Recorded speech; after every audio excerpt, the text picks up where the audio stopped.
I'm Dr. John Gartner. And I'm Dr. Harry Siegel. And welcome to this preview of Shrinking Trump. On this week's show, we continue our work, which is to highlight the ways in which we believe that Donald Trump is suffering from signs of early dementia, as well as his severe personality disorder. And boy, what a week it's been. Right, John? I believe that history will look back on the debate and the line of they're eating the dogs and they're eating the cats as the apocryphal line of the debate. Not only was it the most shockingly nutty thing, but he is doubling and tripling down on it. He and J.D. Vance are continuing with this blood libel.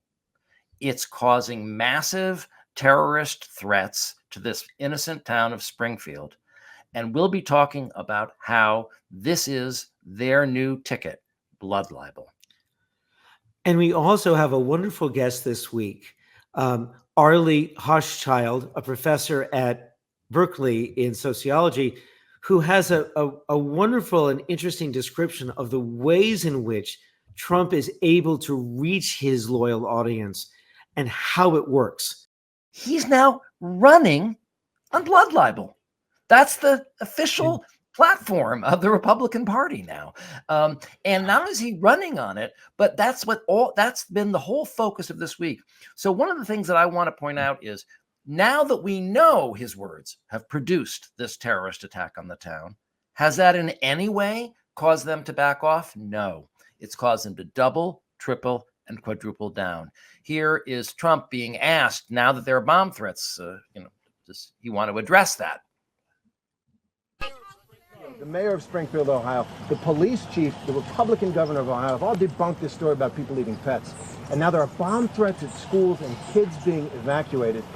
Why do you still spread this false story? The real threat is what's happening at our border, because you have thousands of people being killed by illegal migrants coming in and also dying. You have women dying as they come up.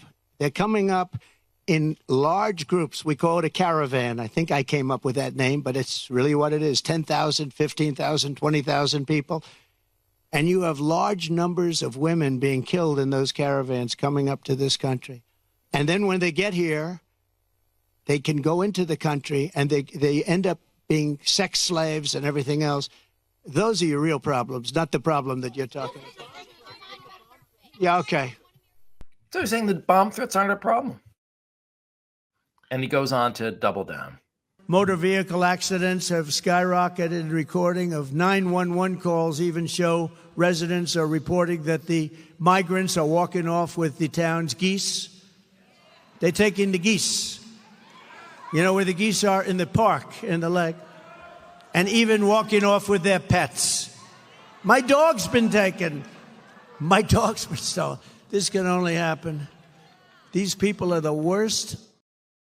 So this is him in Arizona. The earlier clip was him in California. The point I'm making, we're going to hear another Arizona quote, and then we're going to go to Nevada. He's crisscrossing the country this week, campaigning on blood libel. Look, I know we've devoted a lot of time to this cat and dog issue, but I really wanted to drill in it because I feel like this is the Hitler moment. You know what I mean? This is the blood libel. He's running on blood libel, and he's doubling down and tripling down and quadrupling down. And this is what it's come down to. However, I do think that I see a lot of hope in the resistance to this and in the reaction to it. You know, one of the things that Kamala has done that is sort of under the radar maybe for a lot of people, that's very helpful for her campaign, is she's mobilized a lot of young influencers. Apparently, they invited about 150 influencers to the convention, put them up in hotels and fed them and whatnot. It's a little hurt that they didn't invite us. I mean, we didn't even make the top 150, but part of it may be age discrimination because they focused, rightfully so, on young influencers. A lot of people on TikTok who have got millions of followers who I have never heard of because I'm square. Okay. And so one of the things that has happened is there's a song that sort of just a mix that got created called Eat the Cat.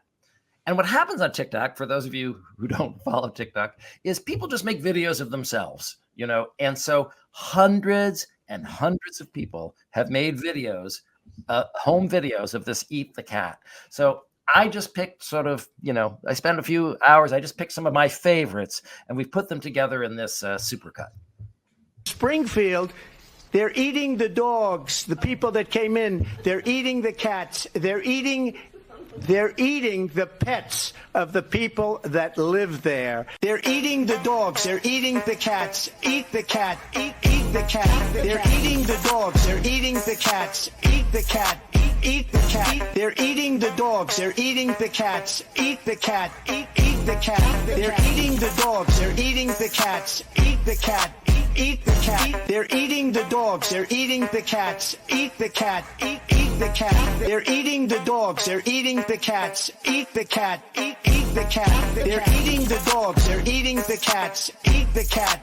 Eat the cat. They're eating the cat. They're eating the dogs. They're eating the cats. Eat the cat. Eat the cat. They're eating the dogs. They're eating the cats. Eat the cat.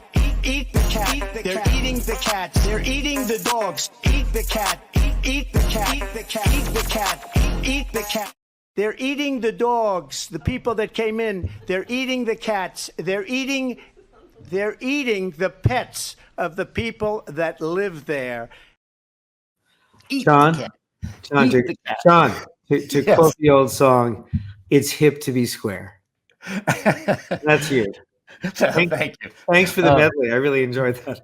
I actually I love the dog at the beginning. For those of you who couldn't see it, it's just wonderful. Yeah. For those of you who are only listening, it was a medley of pets, and anyway, it was just very funny of all the different people doing it. A very diverse group.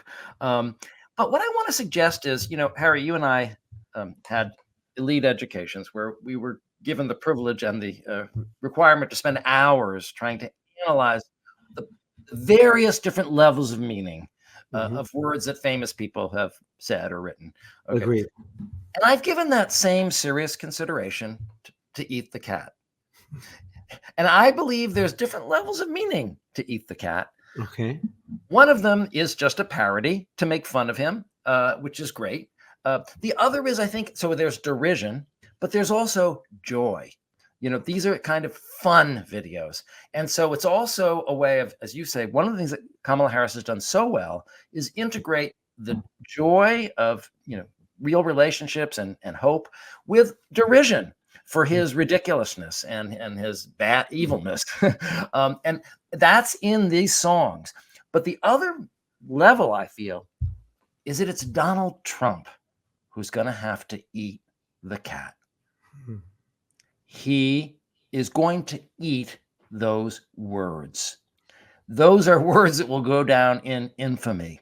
He will be remembered for those words, and those words will quite possibly cause him to lose the election. That was the turning point, right? He had a terrible debate for 90 minutes, but the worst was the cognitively impaired introduction of Eat the Cat that sounded completely nuts, and now he's running on it. And so I think part of this song is that really an act of rebellion and resistance, and basically saying, to use Kamala Harris's favorite quote, "Hey, motherfucker, you eat the cat."